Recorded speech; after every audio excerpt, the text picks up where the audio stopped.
Hello everyone, it's Maki. Today, let's have a light-hearted chat. Do you like centaurs? They are a mysterious race said to have originated in Greek mythology. They have the body of a horse and the upper body of a human.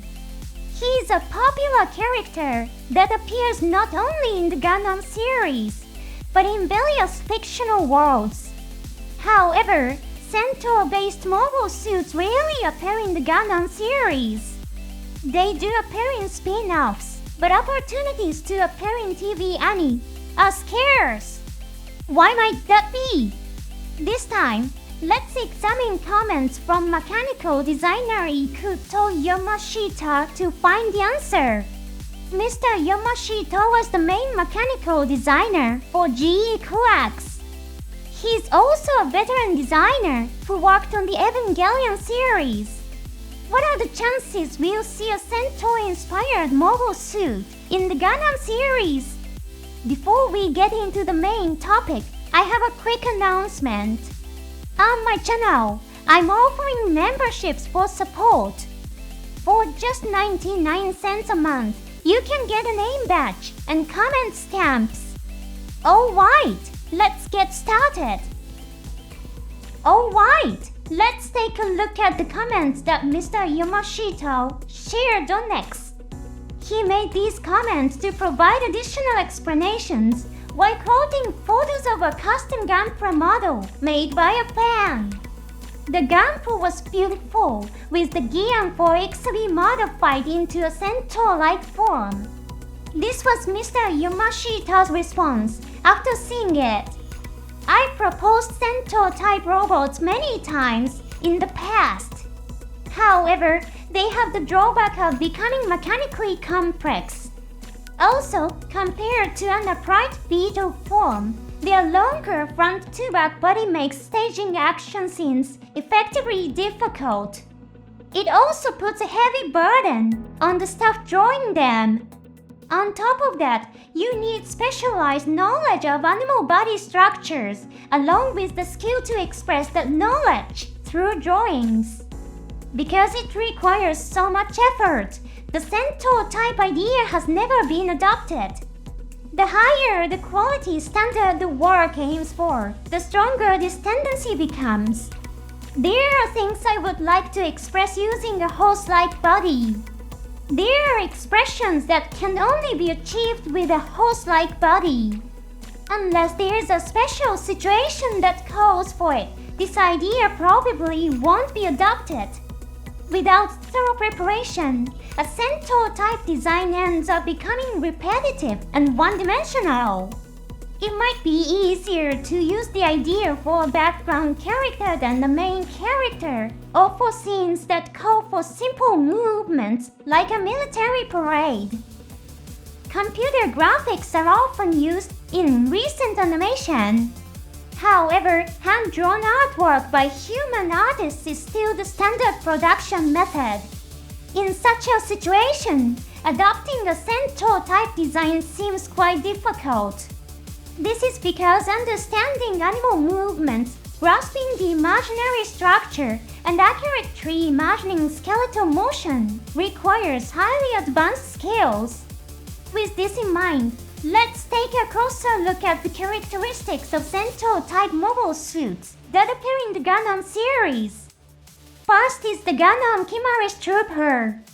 It appears in the TV anime series and in the sense that it is a mobile suit piloted by a main character rather than a supporting one, it's quite rare.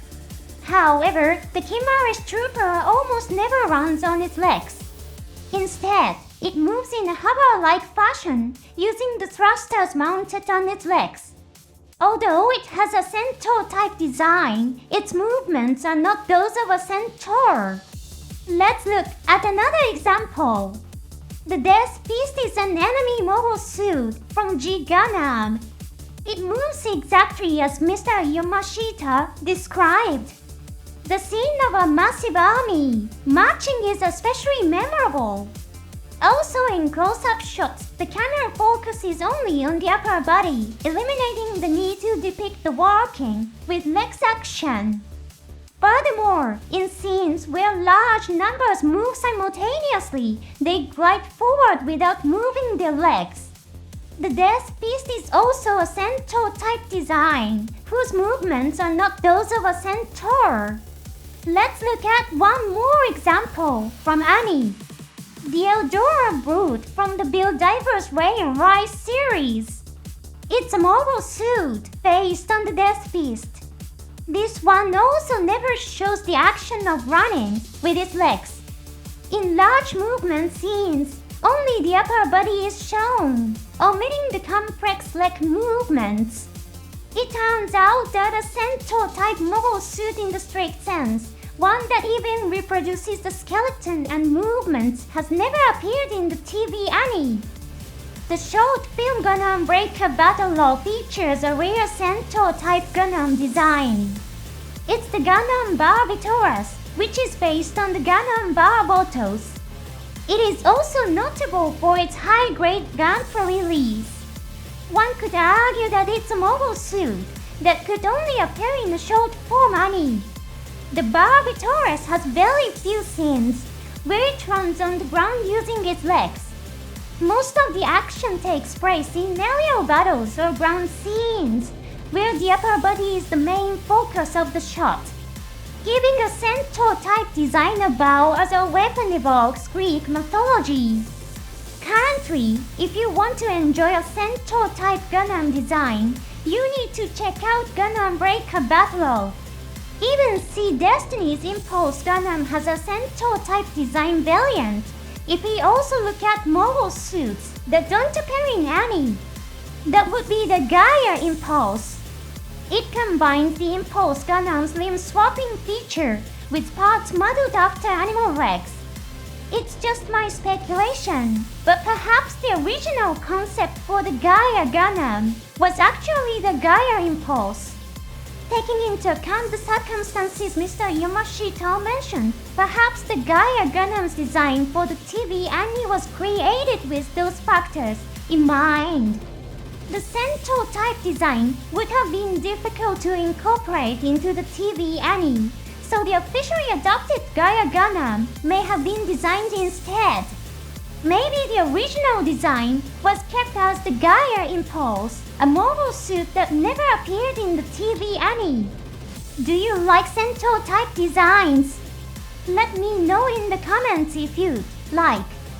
Thanks for watching until the end. See you in the next episode.